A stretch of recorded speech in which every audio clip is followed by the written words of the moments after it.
Hello everybody, Diana here.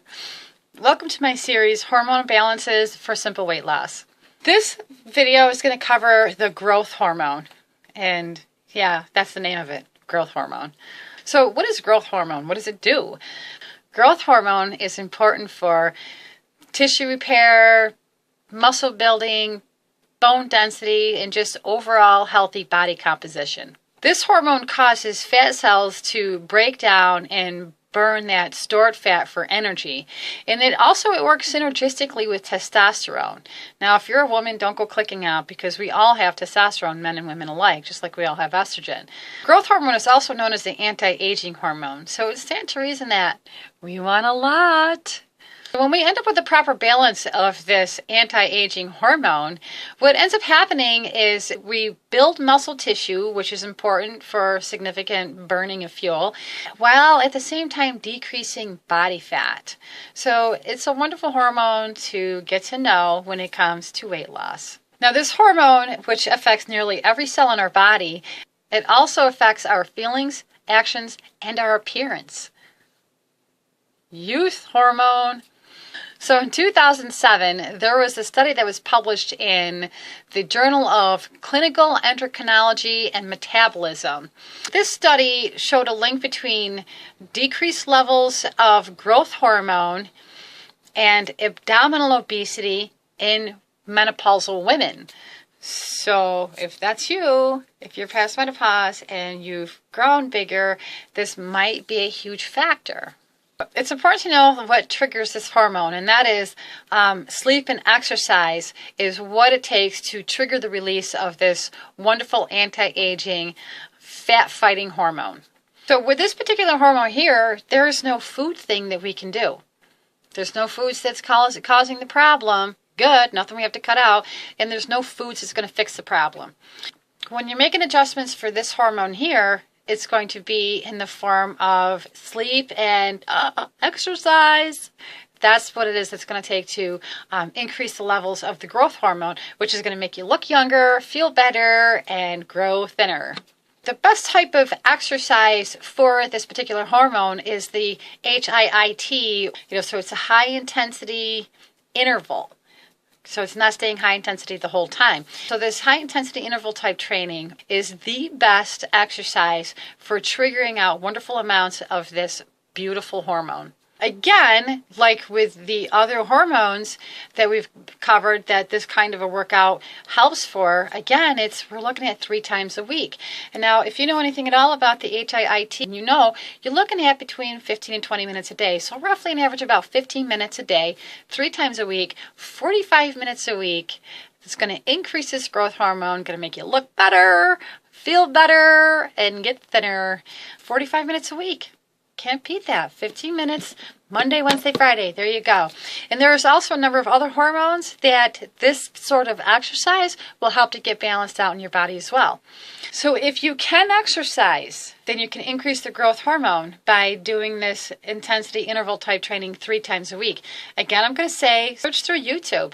Type in the HIIT, the high intensity interval training, and you're going to find a boatload there. And just find yourself an instructor that you feel like you can connect with, that you really like, and work out with them. Subscribe and work out with them.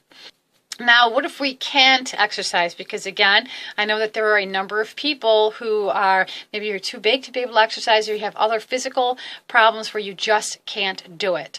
Again, I'm going to tell you, if you can't do it, don't worry about it. When you get into a place where you can, then you add this part of the regimen in. But until then, don't worry about it. So is there anything that you can do? Yes, you can. You can sleep well.